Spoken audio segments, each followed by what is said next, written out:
संतो सहज समाधि भली, संतो सहज समाधि भली, संतो सहज समाधि भली। गुरु परताप भय जा दिन ते, सुरत नयंत चली। गुरु परताप भयो जा दिन ते, सुरत नयंत चली। संतो सहज समाधि भली, संतो सहज समाधि भली। आँख न मूंदूं कान न मूरूधूं, काया कष्ट न धारूं। आँख न मूंदूं कान न रूधूं, काया कष्ट न धारूं। खुले नयन साहिब को देखें, उघरे नैना साहिब देखें। सुंदर रूप निहारूं। संतो सहज समाधि भली, संतो सहज समाधि भली। जह जह जाऊं सोई परिक्रमा, जो कुछ करूं सो पूजा। जह जह जाऊं सोई परिक्रमा, जो कुछ करूं सो पूजा। भीतर बाहर एक ही देखा, भीतर बाहर एक ही देखा। भाव मिटा सब दूजा। संतो सहज समाधि भली, संतो सहज समाधि भली। शब्द निरंतर मनवा राता, मलिन वासना त्यागी। शब्द निरंतर मनवा राता, मलिन वासना त्यागी। सोवत जागत कबहु न बिसरे, सोवत जागत कबहु न बिसरे। ऐसी ताड़ी लगी, संतो सहज समाधि भली, संतो सहज समाधि भली। कहे कबीर यह उन्मन रहनी, सोई प्रकट कर गाई। कहे कबीर यह उन्मन रहनी, सोई प्रकट कर गाई। सुख दुख से एक परे परम सुख, सुख दुख से एक परे परम सुख। ता सुख रहा समाई। संतो सहज समाधि भली, संतो सहज समाधि भली। अच्छी बात कहे हैं। यही सहज समाधि सबसे ऊंची है। समाधि कई सारी है, सविकल्प, निर्विकल्प, सविकार, निर्विकार, धर्म में ये सहज समाधि। तो इस तरह ये सबसे ऊंची है। तो संतो सहज समाधि बने। कहते हैं कि संतो सहज समाधि सबसे अच्छी है। आगे कहते हैं गुरु प्रताप भय जा दिन ते सूरत नयन चली। जिस दिन से गुरु की कृपा हो गई तो मेरा सूरत, मेरा ध्यान सदगुरु से, उस परमात्मा से कहीं अलग ही नहीं हुआ। गुरु प्रताप भय जा दिन ते सूरत अनंत चली। ये सूरत ही, ये ध्यान कुछ देखा ही नहीं, बस एक को ही देखते रहा। और सूरत अनंत चली ही नहीं, कहीं दूसरी जगह नहीं जा पाई। केवल उस सदगुरु व परमात्मा को ही देखते रहे। पर है आँख न मूंदूं कान न रूधूं, काया कष्ट न धारूं। शुरू में तो कुछ करना ही पड़ता है, लेकिन बाद में ऐसा कुछ नहीं करना। तो आँख खुली है, देख रहा है। आँख खुली है, ध्यान में। आँख खुली है, समाधि में। लेकिन ये तो पहुँचने के बाद की लेकिन शुरू में तो भाई कर्म तो करने ही पड़ेंगे।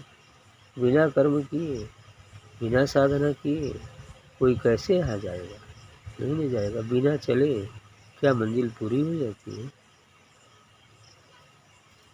हाँ, मंजिल पर पहुँचने के बाद अब वो चलना नहीं होता जो मंजिल तय करने के लिए चलना। अब वहाँ का चलना कुछ और हो जाता है। जैसे हम बनारस चलते हैं, पहुँचे हैं, तो बनारस के लिए यात्रा करते हैं, साधन करते हैं और धीरे-धीरे बनारस चलते हैं। या कोई पैदल जाएगा, कोई मोटरसाइकिल से जाएगा, है ना? कोई किसी तरह जा सकता है, लेकिन जाएगा तो बनारस जाएगा। अब बनारस जब जाएगा, तो अब बनारस जाने के लिए यात्रा थोड़ी ही होगी। अब तो यात्रा होगी कि बनारस में क्या-क्या है, वो मानस मंदिर कहाँ है, वो विश्वनाथ मंदिर कहाँ है, दुर्गा जी का मंदिर कहाँ है, करंट स्टेशन कैसा है, ये सब तमाम बातें करेंगे ना। अब वो यात्रा होगी। अब ये नहीं कि बनारस चलना है, बनारस चलना है, ये तो खत्म हो जाएगा ना।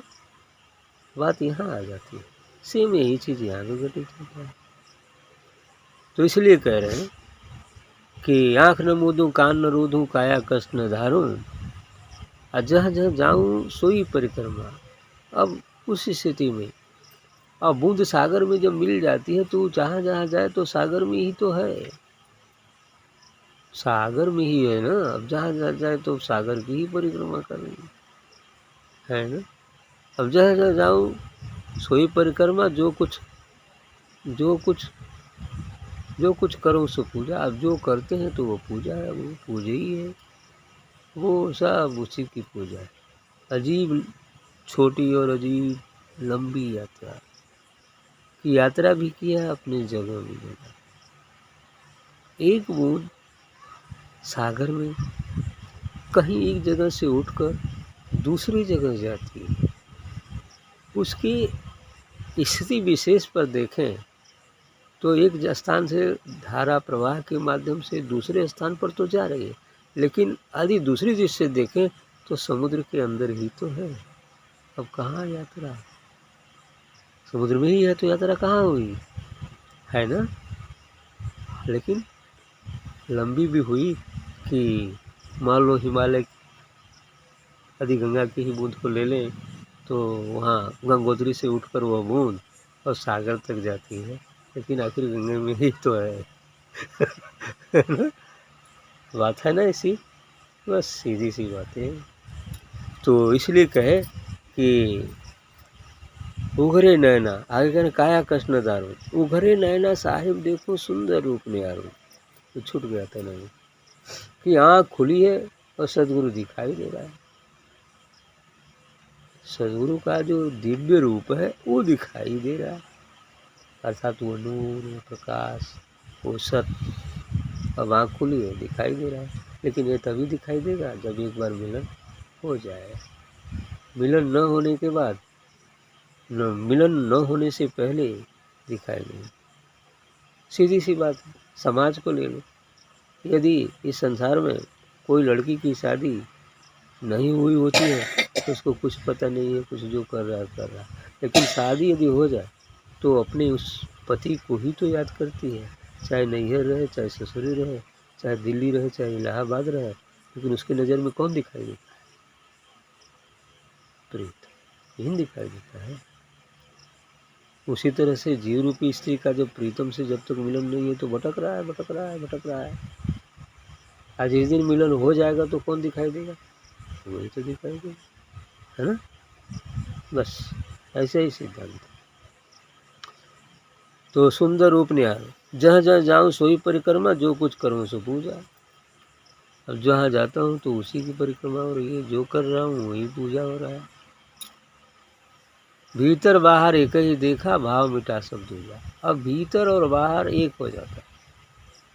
भीतर जो बैठा हुआ है, बाहर जो विराट में फैला हुआ है। अब शरीर को मिटा दो, बस एक हो गया। अर्थात इस घर के अंदर जो आकाश बंद है, चार दीवारी के घेरे में है, और बाहर विराट अस्तित्व में फैला हुआ आकाश है। अब घर की चार दीवारी गिरा दो, फिर आकाश हो गया। अब कहाँ जाएगा, है ना। यही स्थिति।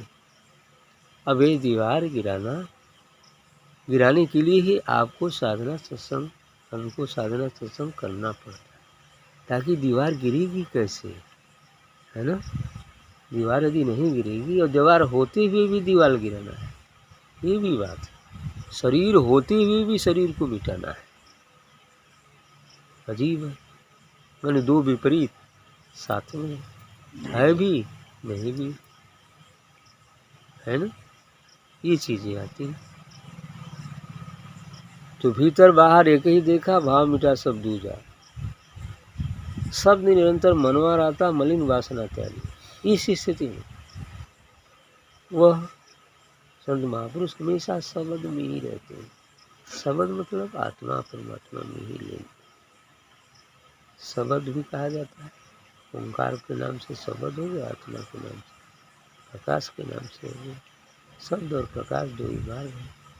तो इसलिए शब्द निरंतर मनवा रहता, उस शब्द में ये मन हमेशा लीन रहता है। मलिन वासना त्यागी, और मलिन वासनाएं को छोड़कर, यानी काम क्रोध लोभ मोह मद मत्सर, ये मलिन वासना है, गंदी वासनाएं हैं, जो हमें पतन की तरफ ले जाती हैं। लेकिन इस स्थिति में पवित्रता प्राप्त कर ही वो यहाँ पहुँचता है। इसलिए अभी मलिन वासनाएं तो टपकती नहीं है। सोवत जागत कबहू न बिसरे, ऐसे ताड़ी लगी, मैंने ऐसे ही लगन लग जाती है। उठते बैठते सोते जागते हर समय कुछ भी करते हुए वो उसी की याद, उसी को ही देखता है। इस तरह कहें कबीर, यह उन्मनी रहनी सोई प्रगट कर पाए। कबीर साहब कहते हैं, ये उन्मनी अवस्था, अर्थात इस संसार में होते हुए संसार से अलग होकर संसार को बनाने वाले, अर्थात उस निर्वाण को देखें, उस आत्मा परमात्मा को देखें, ये उन्मनी अवस्था है।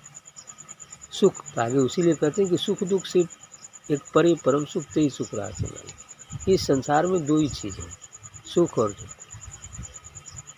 सुख और दुख दो चीज़ है, दो फल। अभी उस दिन एग्जाम्पल में बोला गया था कि सुख और दुख दो ही चीज़ है। किसी घटना से हमें सुख हो जाता है, किसी घटना से हमें दुख हो जाता है, लेकिन दोनों तो एक ही। फर्क इतना है, एक गड़ा हुआ कांटा है, एक हाथ में लिया हुआ कांटा है। लेकिन इन दोनों कांटों को फेंक दो, उस रिक्त अवस्था में हम परम सुख को प्राप्त होंगे। अर्थात ये सुख और दुख संसार है, जहाँ तक ये सुख दुख है ये द्वैत की अवस्था है। इस द्वैत को मिटा दो, फिर अद्वैत में चले जाओ, और बाद में अद्वैत से भी द्वैत में चले जाओ, तब ये स्थिति है।